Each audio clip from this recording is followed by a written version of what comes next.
Սևամորթ գիտնական Քարվերը կորցրել էր $40,000 իր բոլոր խնայողությունները, երբ բանկը, որտեղ դրանք պահվում էին, սնանկացել էր։ Երբ նրան հարցնում էին, թե գիտե արդյոք, որ ինքը սնանկացել է, Քարվերը պատասխանում էր. «Հա, լսել եմ» և շարունակում էր իր աշխատանքը։ Այդ կորուստը նա մեկընդմիշտ դեն էր նետել հիշողությունից և այլևս երբեք չէր հիշատակում։ Ես ափսոսում եմ, որ չեմ սովորել Նյու Յորքի Ջորջ Վաշինգթոնի միջնակարգ դպրոցում, որտեղ ուսանել էր Ալեն Սաունդերսը։ Նա պատմում էր, թե առողջագիտության դասընթացի իր դասախոսն ինչ արժեքավոր դաս էր տվել աշակերտներին։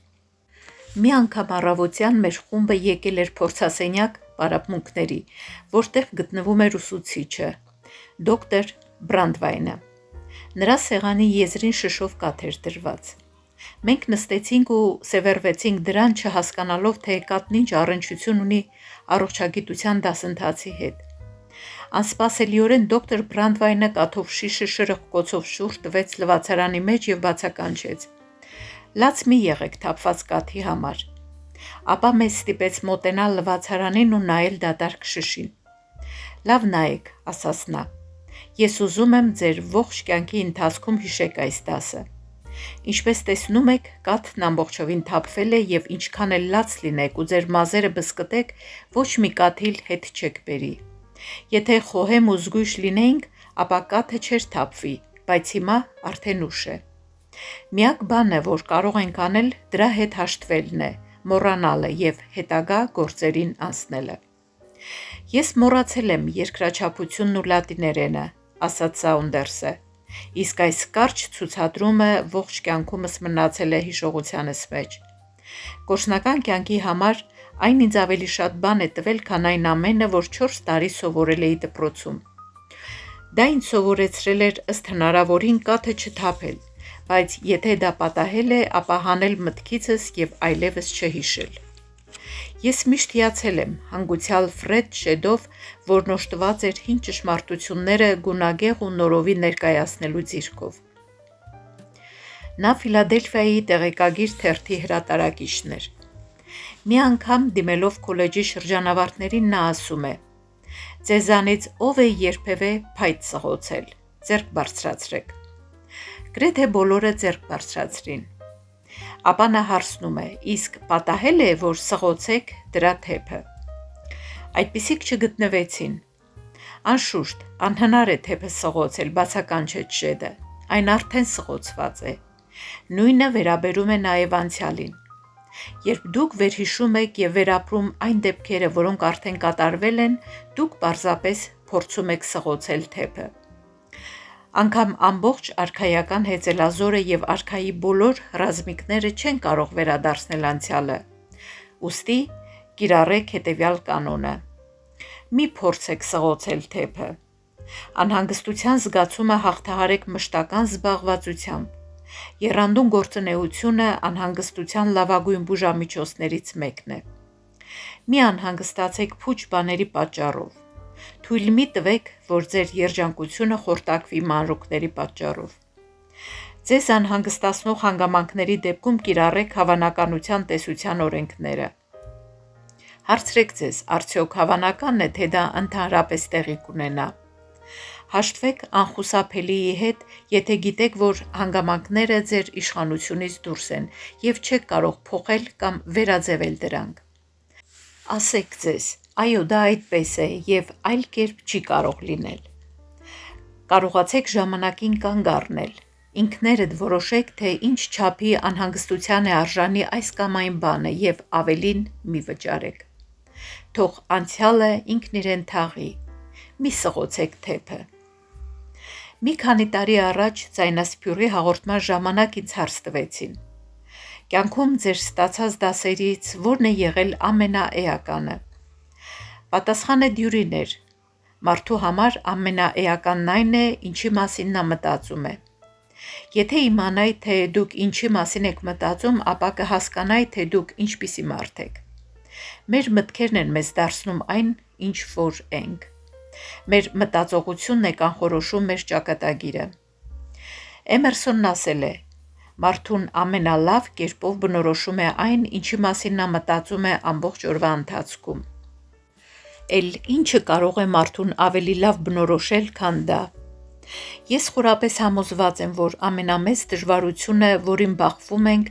փաստորեն միակ խնդիրը, որի հետ գործ ունենք, մտքերի ճիշտ ուղղությունն ընտրելն է։ Եթե դա հաջողվում է, ուրեմն դուք կանգնած եք ձեր բոլոր խնդիրների լուծման ճիշտ ճանապարհին։ Հռոմի կայսր եւ մեծ իմաստասեր Մարկոս Ավրելիոսը այդ միտքը պարփակել է 10 բառի մեջ, որոնք կարող են որոշել ձեր ճակատագիրը։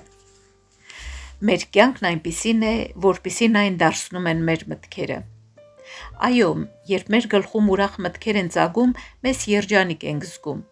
իսկ երբ մռայլ մտքեր են գալիս, ապա մեզ դժբախտ ենք զգում։ Եթե սկսենք մտածել հիվանդությունների մասին, ապա հնարավոր է, որ հիվանդանանք։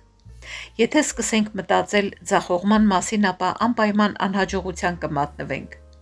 Եթե ձեր հանդեպ խղճահարությամբ համակվեք, ապա կդառնաք նվնվան եւ ձեզնից կսկսեն խուսափել։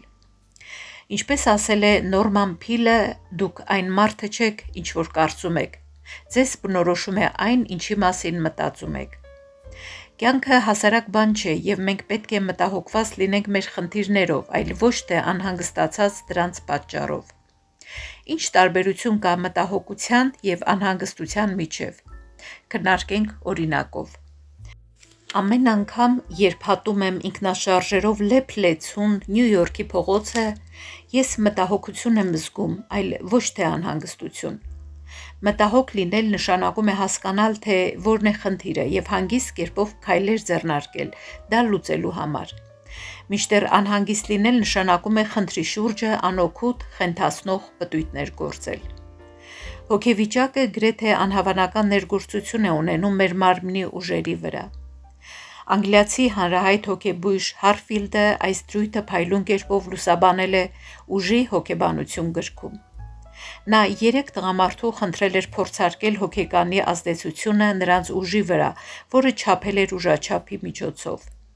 Խնդրել էր առավելագույն ուժով սեղմել ուժաչափը։ Նրանք դա կատարել էին 3 տարբեր վիճակներում։ Նորմալ վիճակում նրանցից յուրաքանչյուրը միջին հաշվով սեղմել էր մոտ 50 կիլոգրամ։ Այնուհետև նրանց հիպնոզել էր եւ ներշնչել, թե նրանք շատ են թուլացել։ Դրանից հետո յուրաքանչյուրը սեղմել էր մոտ 15 կիլոգրամ։ Ավելի քան 3 անգամ պակաս, քան սեղմել էր նորմալ վիճակում։ Երբ Հատֆիլդը փորձարկել էր 3-րդ անգամ, նրանց ներշնչելով, թե նրանք շատ են ուժեղացել, տղամարդիկ սեղմել էին մոտ 70 կիլոգրամ։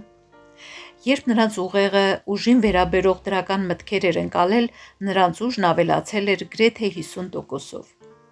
Ես խորապես համոզված եմ, որ մեր հոգեկան անդորրը եւ բերկրանքի զգացողությունը կախված են ոչ թե այն բանից, թե մենք որտեղ ենք, ինչ ունենք եւ ով ենք,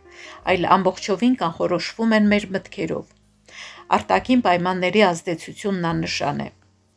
Դիտարկենք Ջոն Բրաունի օրինակը, որը կախաղան էր հանվելու ստրուկների ապստամբություն կազմակերպելու եւ Հարփեր Ֆեդիի զինանոցը զավթելու փորձի համար։